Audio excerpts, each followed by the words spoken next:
कैसे बच्चों आप सब।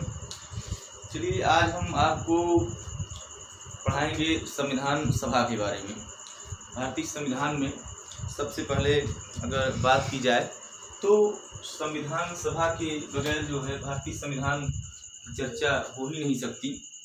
जो सबसे इम्पोर्टेंट बात है कि क्या भारतीय संविधान का निर्माण करने के लिए प्रयास तो बहुत पहले से किया जा रहा था भारतीय स्वतंत्रता सेनानियों के द्वारा, लेकिन सबसे महत्वपूर्ण बात यह है कि इसके संबंध में सबसे पहला और सार्थक प्रयास आप ये कह सकते हैं कि जिससे संविधान की जो आत्मा थी वो परिणत हुई। ठीक है, तो इसके संबंध हम कह सकते हैं कि सबसे पहले अगर संविधान सभा की बात की जाए तो संविधान सभा भारत के नागरिकों के लिए एक संविधान बनाने के लिए संविधान सभा की बात जो है किसके तहत की गई? कैबिनेट मिशन के तहत। ये आप लोग याद रखिएगा, सवाल आता है कैबिनेट मिशन 1946 कैबिनेट मिशन के तहत जो है भारत में एक संविधान निर्माण की बात की गई।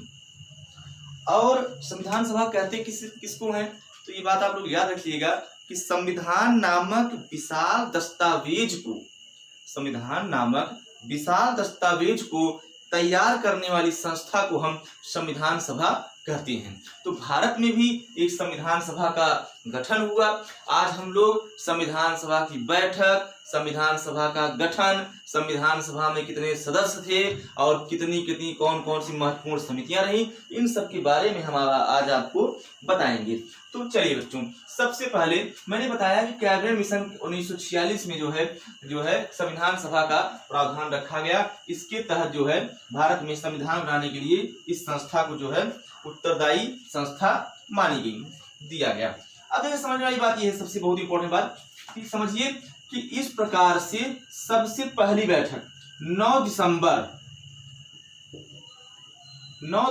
1946 को जो है संविधान सभा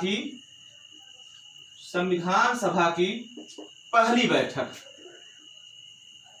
पहली बैठक जो है कहाँ हुई?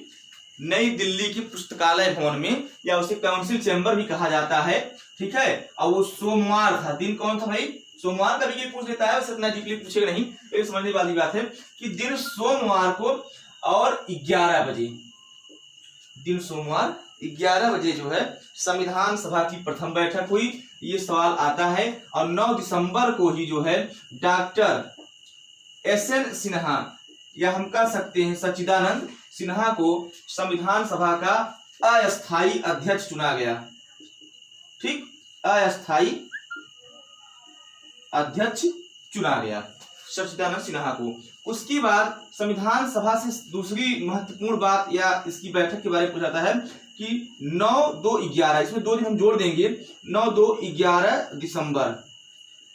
दिसंबर को आप कह सकते हैं कि 11 दिसंबर 1946 चल रहा है। 1946 को जो है इसकी दूसरी बैठक होती है और डॉक्टर राजेंद्र प्रसाद या बाबू राजेंद्र प्रसाद, ठीक है, डॉक्टर राजेंद्र प्रसाद जो है इसके जो है अस्थाई अध्यक्ष माने गए। देखिए बहुत सवाल आता है परीक्षाओं में, तमाम प्रतियोगी परीक्षाओं में, अगर कभी ये पूछ ले कि संविधान सभा के अस्थायी अध्यक्ष कौन थे तो आप SN सिन्हा को लगाएंगे, या पूछ ले कि संविधान सभा के अस्थायी अध्यक्ष कौन थे तो आप राजेंद्र प्रसाद लगाएंगे। लेकिन अगर कभी भी ये आ जाए कि संविधान सभा के प्रथम अध्यक्ष कौन थे तो आप डॉक्टर राजेंद्र प्रसाद को लगाएंगे स्पष्टतः। आगे चलते हैं। इसमें जो सबसे इंपॉर्टेंट दूसरी तिथि आती है संविधान सभा से संबंधित, वो है 13 दिसंबर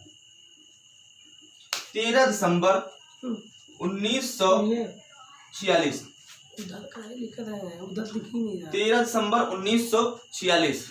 13 दिसंबर 1946 को समझने वाली बात है कि 13 दिसंबर 1946 को पंडित जवाहरलाल नेहरू ने उद्देश्य प्रस्ताव पेश किया।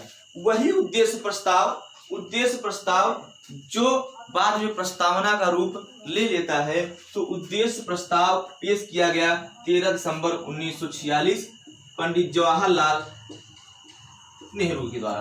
तो पंडित जवाहरलाल नेहरू द्वारा जो है उद्देश्य प्रस्ताव प्रस्तुत किया गया, इसको याद रखिएगा। और इसको स्वीकार किया गया 22 जनवरी, यहाँ आ गया 1947, 22 जनवरी 1947 को ये आपका उद्देश्य प्रस्ताव संविधान सभा के द्वारा जो है स्वीकार कर लिया जाता है।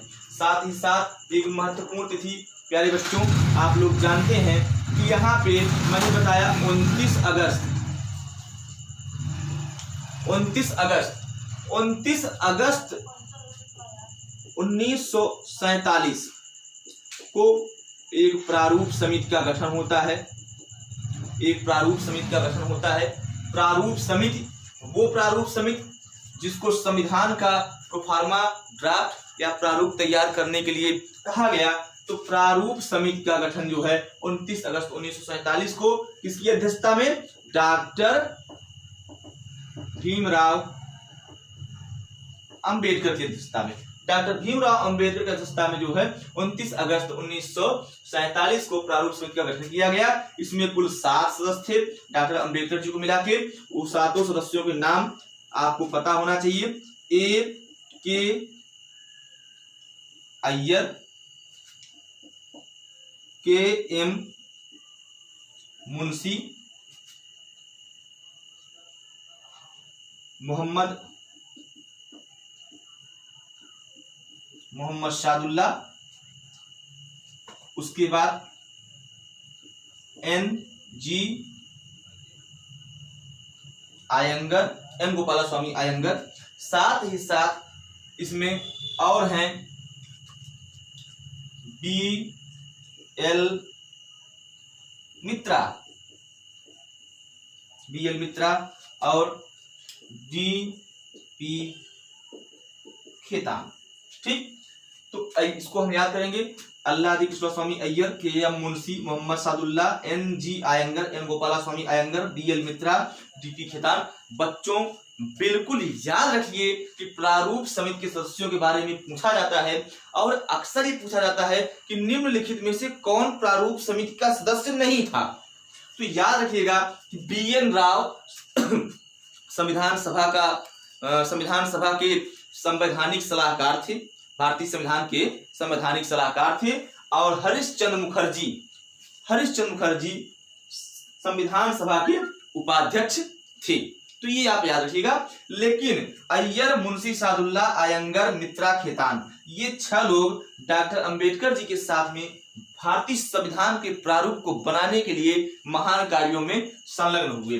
29 अगस्त 1947 को 29 अगस्त 1947 के बाद मैंने आपको बताया कि बाद में ये लोग फरवरी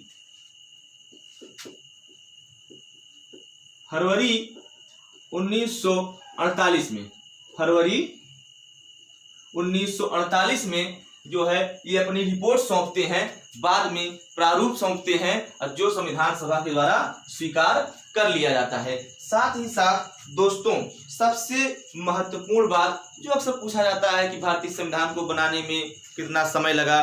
तो 2 वर्ष 11 माह 18 दिन, कितने पैसे खर्चे हुए, ठीक है, कितने वाचन हुए, उनकी कार्यवाही 114 दिन चली और 3 वाचनों में, मतलब ये सब चीजें आप लोग किताबों में भी, तमाम किताबों में आपको मिलेंगे, तो आपसे पढ़ सकते हैं। जो सामान्य प्रश्न अक्सर आते रहते हैं, ठीक है। तो सबसे महत्वपूर्ण बात जो भारतीय संविधान सभा से संबंधित है, इसको आप लोग समझते रहिए, जो अक्सर आता है।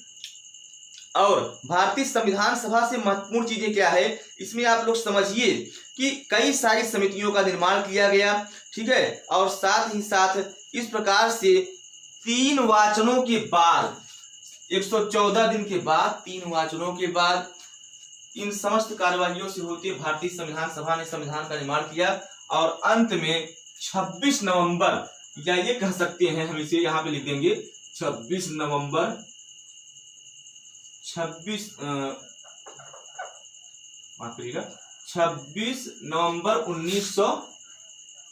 19 1949 को जो है भारतीय संविधान जो है स्वीकार कर लिया गया। तो भारतीय संविधान की प्रस्तावना में लिखा है कि अधिनियमित, अंगीकृत, आत्मार्पित करने की बात की गई है।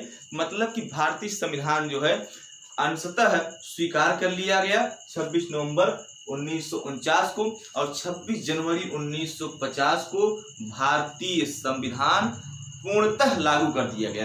ये अंशतः और पूर्णतः की क्या कहानी भाई, तो समझने वाली बात है कि जिस समय संविधान बन के तैयार हुआ उस समय भारतीय संविधान के कुछ महत्वपूर्ण प्रावधान तुरंत तत्काल प्रभाव से लागू हो गए। तो उन सब प्रावधानों को लागू करना चाहिए था, इसीलिए 26 नवंबर 1949 को जो है भारतीय संविधान अंशतः लागू हुआ। हाल ही में प्रधानमंत्री श्री नरेंद्र दामोदर दास जी मोदी जी के द्वारा जो है 26 नवंबर की तारीख को संविधान दिवस मनाया जाता है। तो अगर कभी आ जाए कि भारत संविधान दिवस कब है तो आप 26 नवंबर को मानेंगे।